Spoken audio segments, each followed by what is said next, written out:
Estamos de volta com o Pauta Especial aqui pela sua TV Educativa Canal 3. Voltamos a conversar com o secretário Jardel Aderico, secretário de Estado da Promoção da Paz. Nós tivemos aí a semana que passou, secretário, presença dos 3 ministros, 3 eixos de discussão: segurança, saúde, prevenção. Prevenção é sempre uma palavra muito importante nesse quesito. Mas como prevenir se as ações contra o álcool, que é a droga que está ainda em liberdade, não são as mesmas ações ou a mesma atenção dada às drogas que são consideradas ilícitas, como o caso do crack? Elias, nós temos primeiro ter clareza de uma coisa, né? Prevenção às drogas, não se faz prevenção às drogas, e muita gente vai entender o que eu estou dizendo. Falando de droga, existe um aspecto antes do assunto, tocar no assunto drogas. Às vezes, há muito tempo, se levava, imagina assim, para uma escola uns cartazes, o professor: olha, cocaína é isso, maconha é aquilo, a consequência é essa, pode acontecer isso. Isso não é necessariamente prevenção, isso é informação. E informação também é importante para prevenir que alguém tenha acesso à droga. Agora, a Secretaria de Promoção da Paz fez um levantamento muito cuidadoso sobre como estabelecer um projeto, um programa que cuidasse efetivamente da prevenção, não só das drogas, mas prevenção também da violência. E aí a gente fez uma escadinha de identificação. Esse jovem teve acesso ao crack, mas antes, 5 anos antes, ele teve acesso ao álcool, ou à cocaína, à maconha, mas teve acesso aos 13, 12 anos, 11 anos ao álcool. Mas antes de ter acesso ao álcool, ele teve um ambiente propício ao consumo de álcool.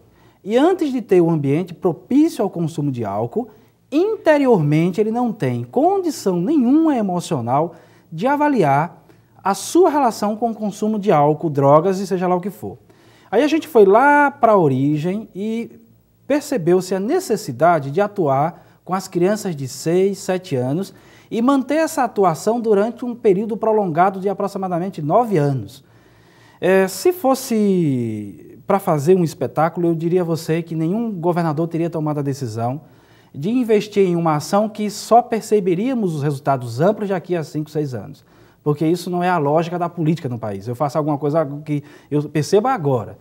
Mas aí nós fomos ao encontro de diversas experiências que tinha como estratégia de prevenção trabalhar a construção de um ambiente de educação emocional.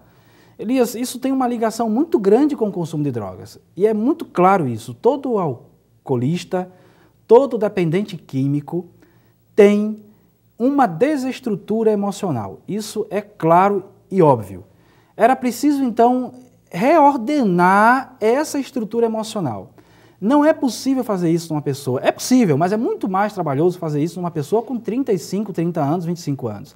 É preciso fazer isso com uma criança, para que antes dela arrumar de forma desordenada toda a sua estrutura emocional, a gente se antecipa e vai arrumando isso. Por isso que estamos investindo, que eu já até falei nesse assunto em diversos outros meios de comunicação, em educação emocional. Educação emocional. Como é que é esse trabalho? A educação emocional começa com crianças do ensino fundamental, em parceria com municípios.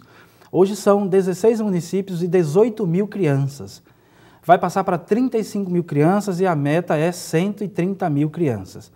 É um programa muito trabalhoso, requer investimento. Inclusive já há conversas com o Ministério da Justiça nesse sentido. Mas isso para crianças que ainda não estão bebendo. Exato. Mas nós temos muitas crianças bebendo. O que é que acontece? Uma legalização, uma normatização diferenciada da que existe hoje em relação à propaganda da bebida, uma atuação mais forte dos organismos em relação à presença constante, visível, facilmente visível na nossa cidade, por exemplo, aqui em Maceió, de crianças bebendo em estabelecimentos que são públicos. Perfeito. Até uma pessoa da equipe aqui de TV fez um comentário muito interessante. O problema, o foco não é a droga, é a pessoa. E tem sentido isso. Por isso esse investimento na pessoa enquanto criança, para que estabeleça aí, para que essa criança, eu vou tocar nesse assunto que você colocou, essa criança que com 7 anos tenha um processo de educação emocional, para que quando ela tiver 11 anos, 13 anos, diante da possibilidade de uso de álcool, ela tenha condição de fazer o julgamento necessário para definir que relação ela vai ter com esse álcool. e julgamento, capacidade de julgamento necessário para definir no seu ambiente de amizade se quando aparecer a droga ela vai aceitar ou não. Isso é fundamental. Tanto que se fala muito, um dos escritores, Samitiba, fala muito que quem é feliz não usa droga. O que é que ele quer dizer com isso, quem é feliz? É que quem é resolvido emocionalmente, quem tem uma estrutura emocional resolvida, não usa drogas. Isso é um fato real.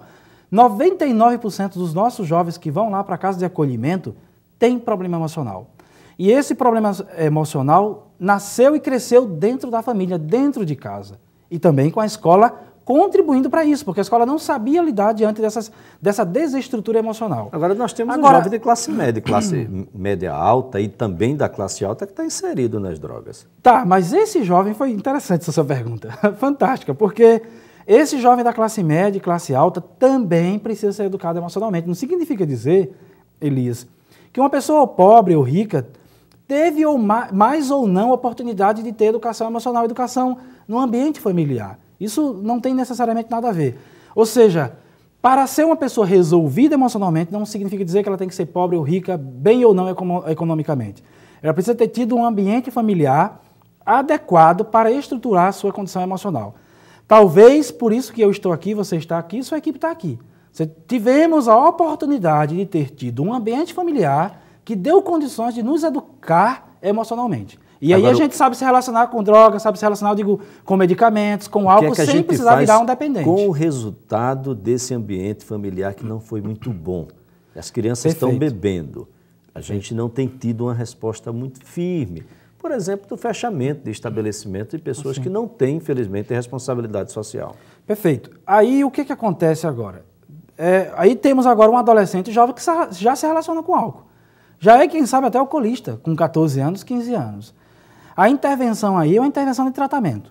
E uma intervenção que a gente usa muito nas instituições acolhedoras, a mudança de comportamento. Porque precisamos mudar o comportamento desse adolescente jovem diante do consumo para estabelecer a ele um novo relacionamento. É muito complexo isso tudo.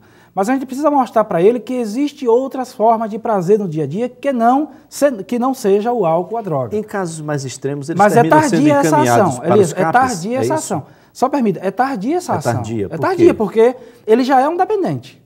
Por isso o investimento em educação emocional. Aí vai ser tratado no CAPS. Vai no CAPS, vai para a comunidade acolhedora, vai para os serviços de atendimento.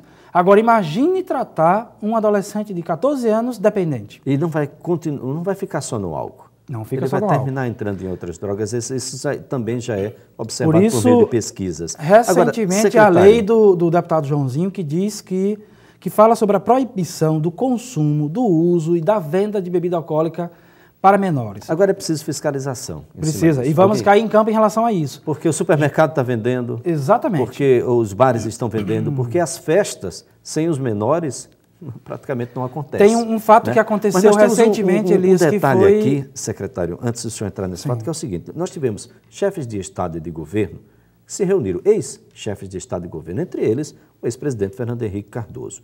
Chegaram à seguinte conclusão: perdemos, até o momento, a batalha contra as drogas. Repressivamente, não tivemos o êxito que gostaríamos de ter.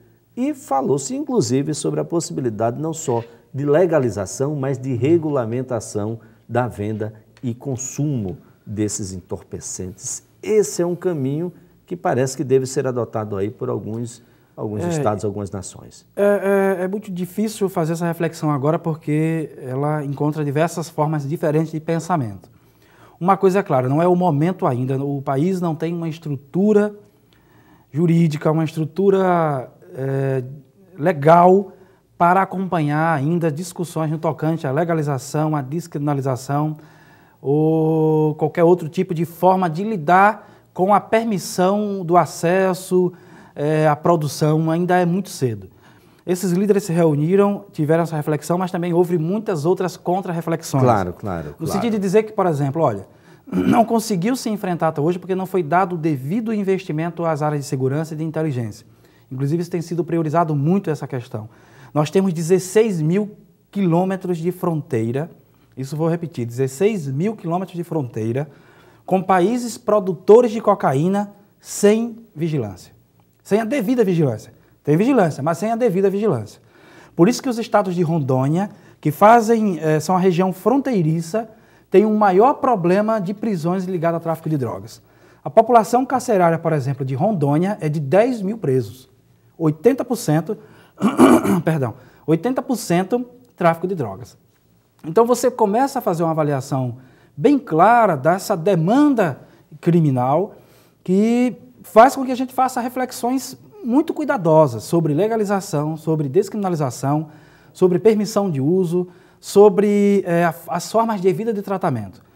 O que se deve investir em todos os aspectos, e aí a gente vai voltar historicamente nessa discussão, é educação. Elias, você pode botar aqui, isso é para então vamos orientar. Uma quantidade imensa de pedra de crack dessa mesa, para mim não vai surtir o maior efeito nem para você. Um dado prático, o que deve fazer uma mãe ou um pai que está nos assistindo agora e que tem o seu filho acorrentado lá no quintal de casa? Eu sei que esse já não é mais um número tão grande, mas deve existir em dado momento, o próprio usuário pede para ser acorrentado. O que é que ele deve fazer? Qual é o caminho que ele deve trilhar? Nós estamos avançando muito positivamente nesse sentido, porque já está praticamente se erradicando a história do acorrentado em Alagoas. Mas isso é em Alagoas, viu? Aqui vizinho, estados vizinhos têm o mesmo problema. Mas por quê? Porque se criou uma política de imediata busca desse problema. Qualquer mãe que tiver em casa um menor acorrentado, ele está pedindo para se acorrentar porque não quer voltar a usar ou está com medo do traficante porque vai morrer certamente, e isso é muito duro dizer, eu me coloco às vezes na condição de um menor que sabe que vai ser assassinado a qualquer hora. Isso é terrível em todos os seus aspectos. E requer atenção do Estado, precisa da atenção do Estado. O que é que deve ser feito? Ele deve ser encaminhado à casa de acolhimento próxima à Praça Sinibu, na rua Silvério Jorge. Ou se não, ligar para a Secretaria da Paz, 3221-2471, que aí a equipe dos Anjos da Paz vai até a residência para fazer essa atenção. Isso vale para quem está no interior também? Vale para quem está no interior. A gente tem, inclusive, recebido ligações do interior, aí a gente aciona o município, os serviços de saúde, do Conselho Tutelar, e eles levam essa pessoa até a casa de acolhimento. Porque a gente ainda não tem número de veículos suficiente para atender todo o Estado. O plano vai possibilitar essa conversa com ministérios e com o governo do Estado.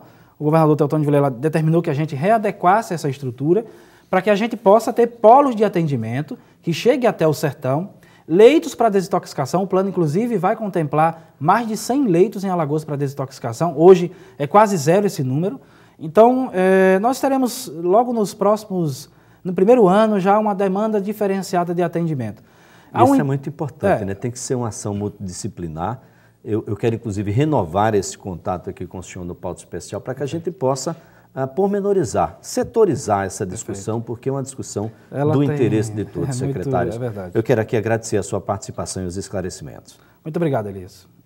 Bem, assim que a gente termina o Pauta Especial de hoje, lembrando, nós vamos renovar esse contato aqui com o secretário Jardel Aderico para que a gente possa discutir. Vamos discutir isso no caminho da escola, vamos discutir isso no caminho do trabalho. Por que a gente se desvia? Por que a gente chega? Como é que a droga chega até a gente? Como é que esse contato acontece? E de que modo tanto as instituições públicas como as pessoas, os cidadãos, devem se comportar? Essa é uma discussão que precisa ser um pouco mais aberta. Tem muito tabu, tem muita reserva e a gente precisa realmente discuti-la de forma livre para poder encontrar uma solução. Olha, o Pauta Especial de hoje termina aqui, mas nós estaremos de volta na próxima segunda-feira, a partir das 8 horas. Até lá!